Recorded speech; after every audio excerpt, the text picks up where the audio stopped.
You know, whenever you go out, you spend money of the people. And so you must have a good reason to spend the money of the people. It's a long trip, it would cost a lot, and I hope that we will harm something out of this trip. Total marami naman tayo naghati-hati sa Pacific Ocean. I leave today for Lima, Peru, to join 200 other leaders of the Asia-Pacific region for the 24th meeting of the economic leaders of the Asia-Pacific Economic Cooperation, or APEC. This will be an important opportunity for the Philippines to work closely with their economic partners in the region to take stock of the efforts to facilitate economic growth and prosperity in the Asia-Pacific and to determine ways of moving forward to achieve our shared goals. The theme of this year's APEC Economic Leaders Meeting is Quality Growth and Human Capital Development, a foundation for sustainable growth in the Asia-Pacific. In the meetings, I will bring to the fore key components of my 10-point socio-economic program, particularly improvements in doing business through more efficient and responsive governance, massive investments in new infrastructure, a new focus on the rural development, and increased investments in human capital. My message to APEC will be clear. The Philippines is open for business. We will do everything to make sure that business, particularly MSMEs, will thrive and flourish, small and medium.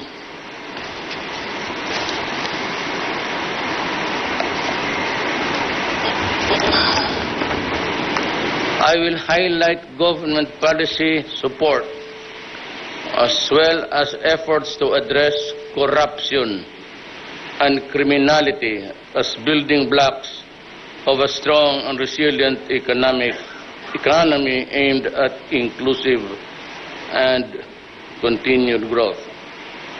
As I have said before, your government is working very hard to make sure that our economy will finally take flight. I really hope so. Nasa runway lang tayo hanggang ngayon. We must harness the potential of this huge region to ensure that no one, especially our citizens, are left behind in the march to greater progress and prosperity. Our people are at the core of our program on inclusive growth and sustainable development. We will spare no effort to realize this in the context of APEC. This will be my first official visit to South America, with whom we share a meaningful history and centuries-old affinity.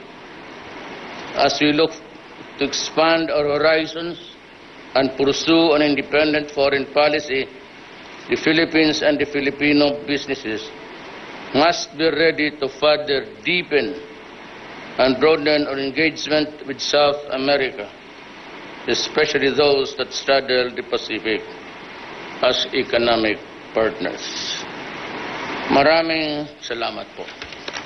I just would like, may mga briefer kasi ako every lahat ito, it's almost drugs.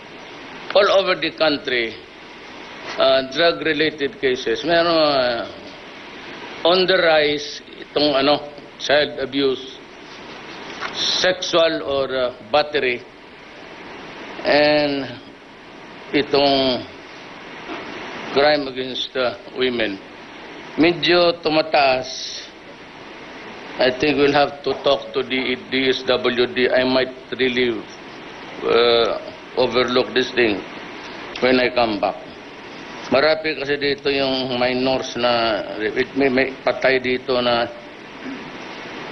hinayaan lang sa magpipinsan, and the mother is working in the Middle East. 2-year-old na bata, battered.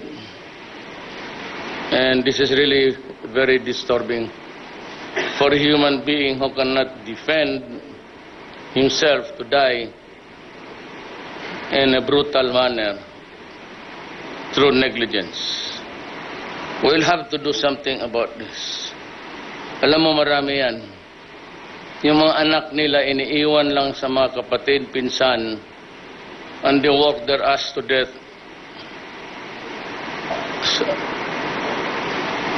pagdating dito, napurnada yung pagod nila, either because the children are not at par with expectations nang kapag makatapos yung iba malulong sa droga. These are the things that we have to balance. Sayang naman yung pagod ng tao nagpapakamatay doon sa Middle East. And I must be really frank with you. They are quite brutal in treating foreigners there. Not all countries. But in some, hindi nila pinapansin. And let me just say once again in connection with this, I feel this is very important. Years ago, I went to Saudi Arabia because 3 of the Davaoenos and 2 from Jensan were caught by the religious police giving out rosaries. So they were in prison, and the father and mother of those families were at the gate of my house every day crying.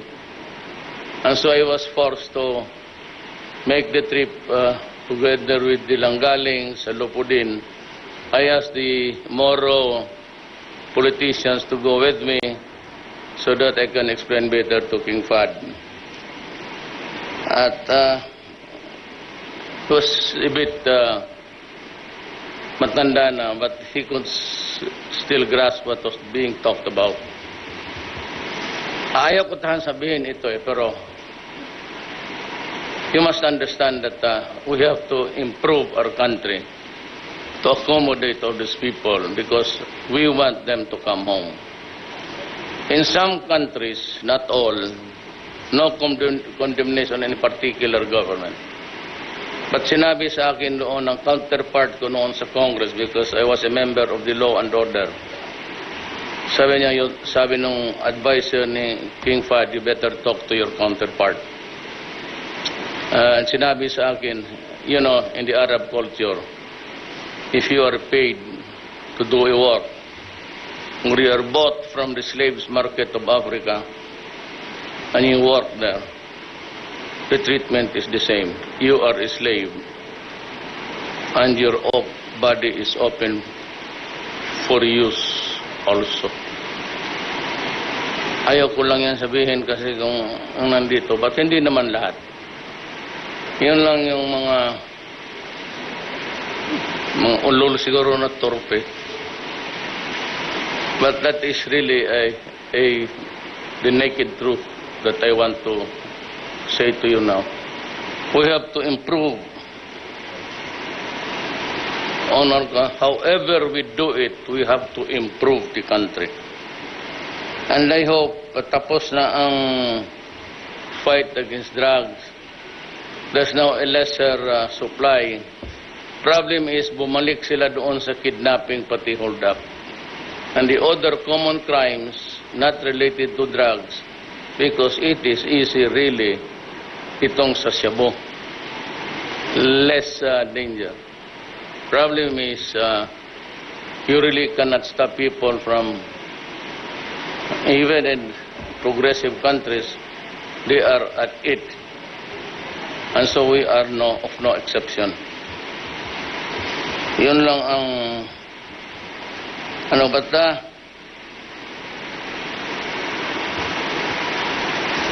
bong ito yung dito. I do not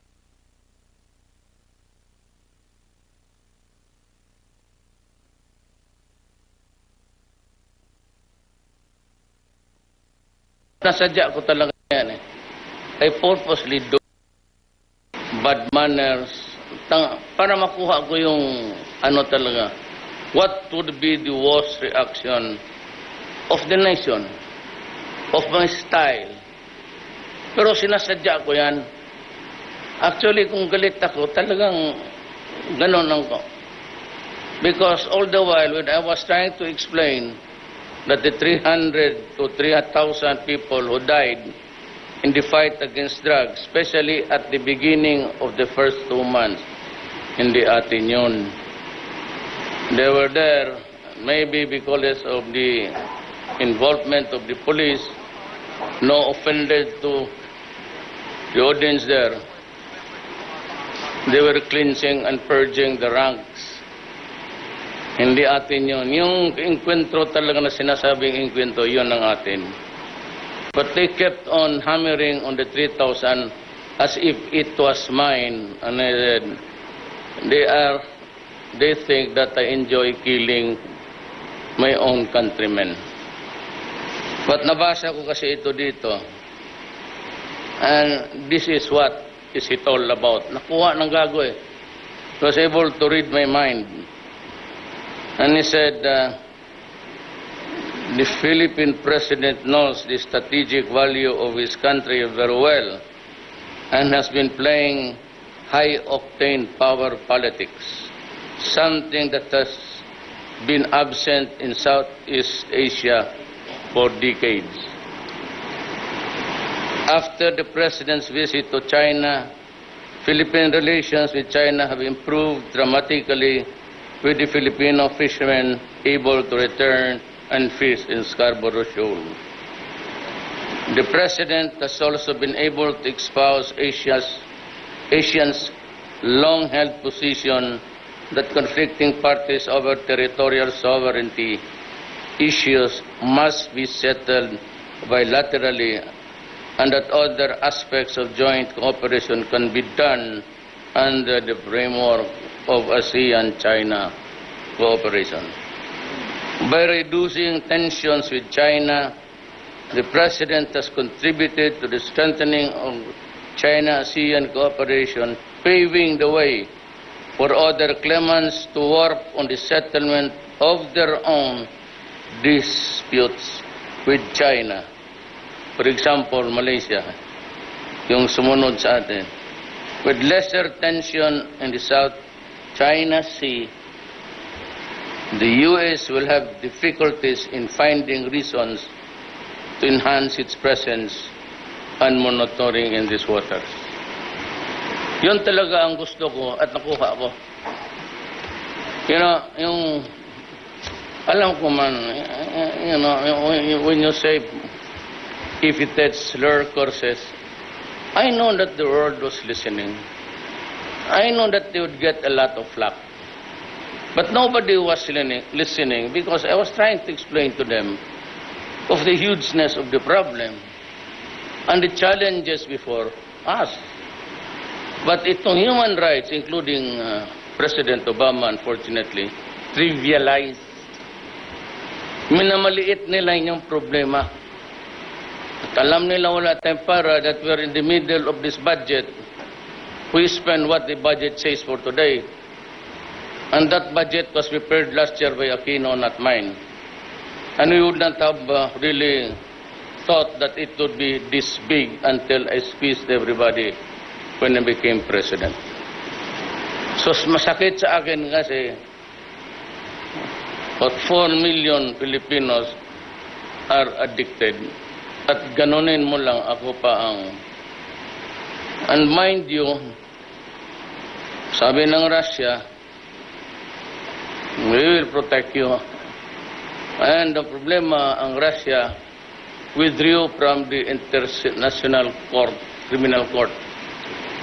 Like what could be the reason, I really do not know. Maybe to protect what they are doing in Syria, the incessant bombing and the killing of civilians. Yan ang leksyon ng ng UN. UN is dominated by the US. At saka yung climate change. We were debating that particular issue with the rest of the cabinet for about an hour. Ang akin kasi, there is no sanction for a violation.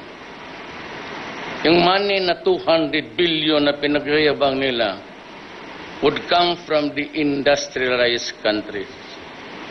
Here comes the Obama says, "Putya, bakit ako magasto sa mga... dapat you should worry of your own problems. Do not let America spend for you." And second is the absence of a sanction. And the treaty is binding. But if you choose to ignore, there is no sanction. Nobody goes to prison. Does not even, it says that you'll be reprimanded. Wala. Nothing. And the money,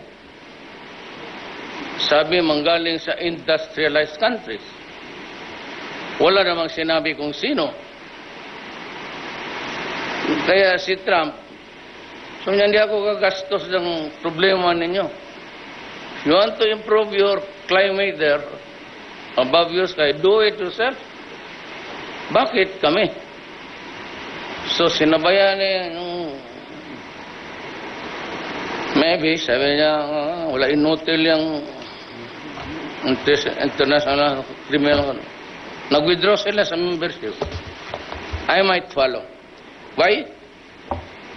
Tayo lang ang lilit ang binumbog na mga walang hiya. Napatayan, it's by the thousands, bombing children, women. For 5 years now, Aleppo, Mosul, walang pahinga ang mga tao doon sa bombing. And they have come to terms by just saying, "It's the will of Allah." Yan ang sinasabi ko. Now you know. Sinadya ako talaga.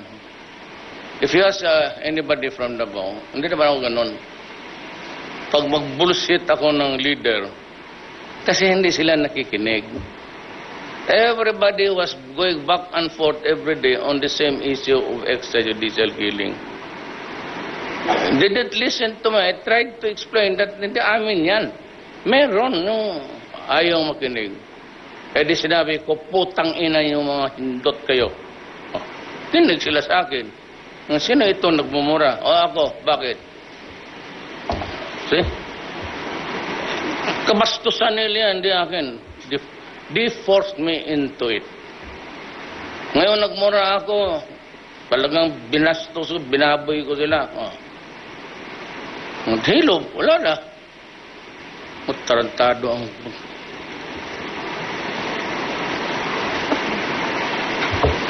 You know, if China and Russia would decide to create a new order, I will be the first to join. Alis ako dyan sa...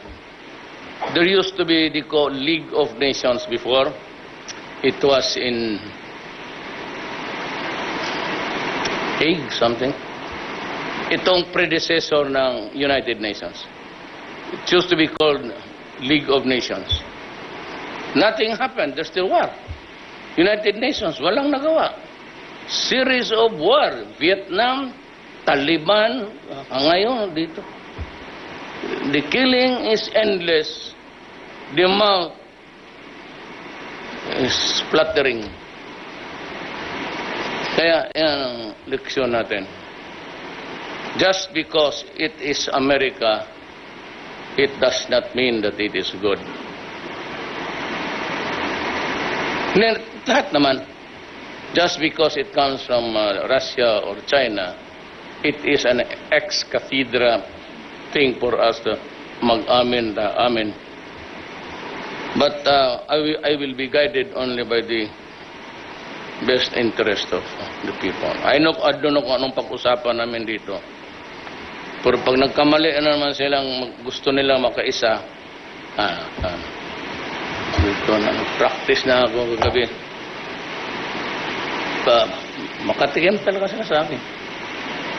And I will lecture on them the finer points of civilization. Huwag niyo suluhin yung ano. Kayo lang paraking tigas eh. Kaya lang you threaten us as if we are your laborers.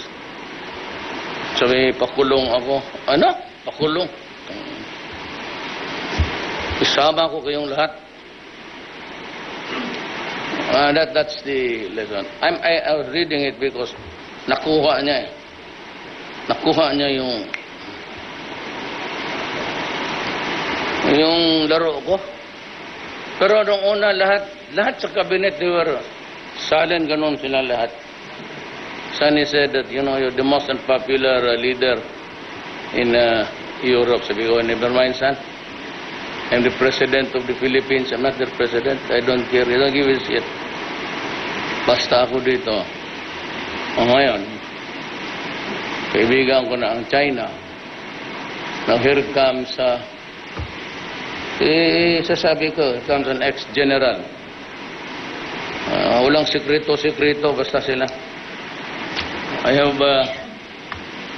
an appointment to talk to him. The theme of our talk, to reset